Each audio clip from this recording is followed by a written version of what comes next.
Imagine finding out your parents, the people you trusted most, had secretly drained your future, your entire college fund, all to enable someone else. What would you do when that betrayal comes crashing down, not just on your education, but on their home?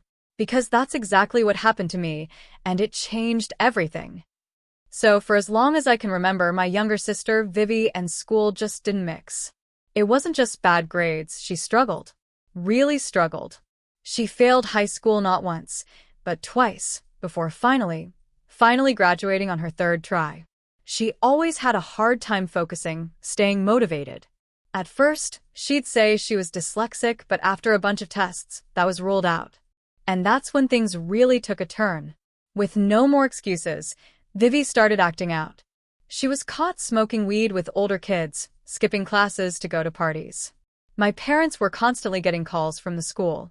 They tried everything, talking to her, grounding her, but Vivi would just sneak out in the middle of the night sometimes to meet up with friends or even random guys she met online. And here's the kicker. Instead of holding Vivi accountable, my parents turned their frustration on me. They'd blame me for not being a good older sister, for not guiding her. I really did. But anytime I tried to talk sense into her, she'd get defensive, angry. After a while, I just stopped. It was easier to keep the peace, even though I knew deep down it wasn't helping her. Then one morning, pure chaos erupted. My mom went to check on Vivi, and her room was empty. I was jolted awake by her screaming, demanding to know where Vivi was. I ran to her room, half asleep, confused, hoping for a note, anything. Nothing. We called her, but her phone was off. Panic set in. We were literally about to call the police, absolutely terrified, when a mutual friend reached out to me, privately. She confessed something shocking. Vivi had gone out. Again. To meet a stranger she'd met online. A wave of dread washed over me. I told my parents. Thankfully, our friend knew the guy's address, so we flew out the door. My mom didn't hesitate. She barged into the place, screaming Vivi's name. The look on Vivi's face? Pure shock and embarrassment. The guy was just as surprised. Turns out, Vivi had lied about her age. She was underage. My dad, absolutely furious, threatened the guy before practically dragging Vivi out. The car ride home was a nightmare. Shouting. Accusations. Vivi was still defiant, arguing back. She was even furious at me for snitching, saying she would have just snuck home later. She just didn't get how serious this was, how terrified we'd been. After that close call, I thought maybe things would change. But they didn't. In fact, my parents became overly protective. They were so scared of losing her again that they started giving in to all her demands, just to keep her safe and home. Vivi? She realized exactly how much leverage she had. As long as they were afraid, they'd give her whatever she wanted. And she used it. When she failed high school the first time, I expected consequences. A serious talk, some discipline. But no. My parents told her they understood how hard school was, encouraged her to try again. Like it was no big deal. They thought they were being supportive, but to me, it felt like they were rewarding her bad behavior, completely turning a blind eye. They were excusing everything. And it got worse. Second time around, she got caught cheating, suspended. Even then, they just sympathized, saying the pressure was too much. Unbelievable. But that was Vivi's rock bottom. She dropped out, started working at a bar. My parents tried to convince her to go back, even urged me to talk to her. So I did. I spent a lot of time pushing her, telling her she couldn't live her whole life working in a bar. I knew my parents had spoiled her, but I needed her to aim higher. Eventually, after a lot of back and forth, Vivi agreed to go back for one last try. My parents paid for her to enroll in another high school, despite her record. This time, I kept a close eye on her. And I have to say, she worked her butt off. She passed. I was so incredibly proud. We even went out to celebrate. That night, after dropping Vivi off, I was exhausted. I decided to crash in my old room. The next morning, I woke up to the most amazing smell, my mom's cinnamon rolls. Legendary. I rushed downstairs, but as I got closer, I heard my parents talking in hushed tones. When I walked in, they both looked up, their faces tense. I asked what was wrong, but Mom just waved it off, saying everything was fine. She insisted I stay the whole day for dinner. I had plans to go back to college, but she really pushed it. I agreed, not thinking anything of it. That evening, at dinner, my dad started saying how proud they were of both of us. My mom nodded along. Then they turned to Vivi, asking about college. She lit up, talking excitedly about Ivy League dreams, wanting to go to a prestigious school, just like mine. It was genuinely heartwarming to see her so happy, especially after everything she'd been through. But then, they turned to me. The atmosphere shifted. There was a weird silence, and the way they looked at me, it was different. Like, something serious was coming. My dad spoke, and I could hear the nervousness in his voice. He said that since Vivi was going to college, they'd had a very difficult discussion. They could no longer afford to pay for my college fees. I just sat there, stunned. What? My mom quickly jumped in, trying to soften the blow. She started talking about how they always wanted to remodel the house, and now with Vivi going to college, they'd be dipping into their savings even further, risking their retirement. She pointed out that I was an adult. It was only fair I pay my own way. They couldn't fund both of us. My mind was reeling. How was I supposed to afford this? I had 2 years left. The thought of taking out massive loans made my stomach drop. I looked at Vivi. She looked just as shocked. It felt so unfair. I was happy for her, really, but the idea that I had to fend for myself while they fully funded her? It felt like a gut punch. So I asked them, straight up, "Are you only covering 2 years for Vivi, like you did for me? Will she have to pay her own way after that?" The silence that followed was deafening. No eye contact. That was my answer. My mom finally mumbled that Vivi was the youngest, needed more attention, and they'd be paying for her entire college education, otherwise she might drop out. To them, it made sense. Vivi needed help. I was old enough. To me, it felt like they were abandoning me halfway through something they started. I tried to argue, to make them see the injustice. I wasn't asking for a free ride, just for them to follow through on their commitment, just like they were doing for Vivi. But they cut me off. My dad, his voice growing frustrated, told me if I couldn't afford it, I could quit college and take a year off. "It's not a big deal," he said. "Work double shifts, save up, then finish your degree later." The idea of delaying my graduation, putting my life on hold, it was a nightmare. It hurt so deeply. They were willing to sacrifice my future so easily for Vivi. I was at a complete loss.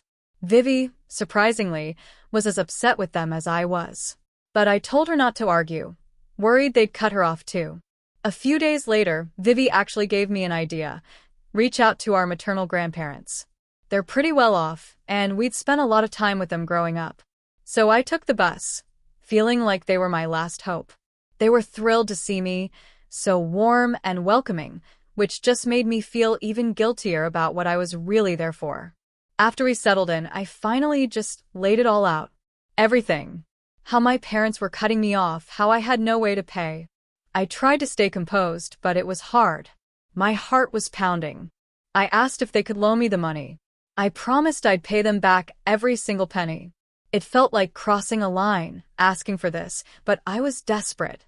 But my grandparents exchanged confused glances. And then my grandfather dropped a bomb. He asked, "Why would you need more money? You already have a college fund." I stared back, just as confused. What college fund? And that's when he explained something that completely floored me. Years ago, my grandparents had set up 2 separate college funds. One for me, one for Vivi. After I turned 18, they gave both funds to my parents, trusting them, explicitly, to manage the money solely for our education. My parents had been paying for my college fees with that money, all this time leading my grandparents to believe we were taken care of. They told me I just needed to ask my parents for my money. I was speechless, trying to process it all. My parents had never once mentioned this fund. Not to me, not to Vivi. We thought they were paying from their own savings. My mind raced. Where was the money? What were they using it for? Anger, betrayal, it all hit me. All this time, they'd let me stress, let me think I'd have to take out loans or drop out, when there was a fund that could easily cover everything. Right there, at my grandparents' house, I called my mom on speaker. I needed them to hear this. I asked her directly about my college fund. There was this long pause. I knew she was caught off guard. Her hesitation screamed suspicion. She fumbled, asking who put such wrong ideas in my head. That's when I told her it was her own parents, my grandparents, who had just told me that I was there asking them for money. Her tone hardened. She got furious that I'd gone to them without talking to her first. She tried to explain away the fund, saying it wasn't specifically for me, but money for the entire family. But before she could even finish, my grandfather, who had been listening silently, cut her off. Firmly. He reminded her in no uncertain terms that he had been very clear it was for mine and Vivi's college education, not a general family fund. He demanded to know where she planned to use the money if not for my remaining 2 years of college. My mom fell silent. She didn't know what to say. She mumbled that she needed to talk to my dad, that he handled their finances. Her flustered, evasive response only confirmed my suspicions. They were hiding something. So, just as many of you suggested, my grandparents and I decided it was time for a direct confrontation. We went to my parents' house. My grandfather wasted no time. He immediately demanded answers about my college fund. My dad tried to play it off, mumbling that the money just wasn't enough. But my grandfather was prepared. He pulled out a stack of financial statements showing exactly how much he'd saved over the years. It was a lot. More than enough for my entire 4 years, and then some. I couldn't hold back anymore. I confronted them. Why did you never tell me this existed? Do you know how stressed I've been? How could you let me struggle like that? And that's when my mom finally broke. She confessed, with so much guilt in her voice. Over the years, they'd been slowly dipping into my college fund. First, a huge chunk went towards Vivi. All those times she failed high school and they paid for private school's expensive tutors? That was my college fund. Not their savings, as I'd always assumed. It was my future they were draining to prop her up. But it wasn't just Vivi. My mom also confessed they'd used my money to fund several vacations they'd taken. Vivi's new phone? Her new car, the one she was driving right now? All bought with my college fund. Between all that and the 2 years they'd already paid for me, my fund was completely exhausted. Vivi's fund? Completely untouched. I looked at them. So, I said, it only seems fair, then, if you use her fund to pay for my remaining semesters, since you used my money on her all these years. That's when my dad chimed in, trying to talk me out of it. He said I was his more mature kid, the unproblematic child who always figured things out. He urged me not to touch Vivi's fund, saying if I did, it would get exhausted too, and then she would struggle. He actually said, Vivi has always needed more help than you, and as her big sister, you shouldn't be asking for her money. The implication was sickeningly clear. My sacrifices were justified because, in their eyes, I was strong enough to handle their choices. Vivi, the dependent one, couldn't. My grandparents? They were absolutely furious. My grandmother, without an ounce of sympathy, declared she'd fully support me if I wanted to sue my parents for misusing the fund. She pointed out it wasn't just morally wrong, but potentially legally questionable. My parents, now utterly panicked, started fumbling for excuses, saying they did what they thought was best for the family. But their words meant nothing. My grandfather had heard enough. He cut them off. He reminded them, with a chilling calmness, that 2 years ago, he had generously gifted them the family house they lived in now. He did it so they could focus on raising us without the burden of a mortgage. A gesture of pure love. He'd never asked for rent, never threatened to take it away. But seeing how selfishly they'd drained my education money, not just on themselves, but on Vivi's high school fees, tutors, car, phone, it was too much. He couldn't trust them anymore. My grandfather declared they needed a lesson. He told them he would meet with a lawyer. He would transfer the deed of their house, his gift, to me. And then, without hesitation, he added, if I wanted to, I could kick them out. Or if they wanted to stay, they would start paying me rent. Rent that would cover my college expenses, the ones they had forced me to shoulder. My parents were utterly speechless. And I? I could barely contain the satisfaction bubbling up inside me. For the first time, my parents, who had secretly spent years prioritizing themselves and Vivi at my expense, were about to get a taste of their own medicine. Ever since that day, my parents have been pleading with my grandfather to forgive them. My dad even offered to use his own savings, sell Vivi's car, if necessary. But my grandfather? He stood firm. Oh, and for those wondering where Vivi was during all this drama, she was off celebrating with her friends at a lake house. Guess who was footing the bill? My parents as a gift for her finally graduating. When I confronted them about it, their response was almost laughable. Vivi needed to relax after all the stress of high school. Can you believe the audacity? I was fighting tooth and nail just to get my college expenses covered, while they had no issue funding a luxurious celebration for her. The double standards were infuriating. But here's the best part, the truly happy news. True to his word, my grandfather followed through. The house deed? It's officially been transferred to me. I am now the rightful owner of our family home. The sense of empowerment I feel is unlike anything I've ever experienced. For so long, I felt powerless. Now, the control is firmly in my hands. My parents are naturally furious.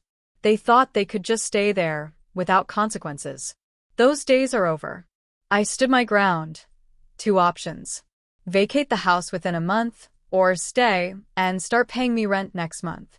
No negotiation. It's almost ironic, isn't it? After everything they put me through, they are the ones facing the tough choice. And Vivi? She knows everything now. And for the record, she was never involved in what her parents did. She had no idea about the college funds. Despite so much of my money being spent on her, she wasn't making those decisions. In fact, she's been incredibly supportive. When she learned the full extent of our parents' actions, she was just as furious as I was. She's angry at them for how they mishandled the funds and for betraying not just me, but the trust our grandparents placed in them. It's been a wild ride, to say the least. I still can't quite believe everything that's happened. What do you think? Was my grandfather's solution the right way to go? Or did it go too far? I'd really love to hear your thoughts in the comments below.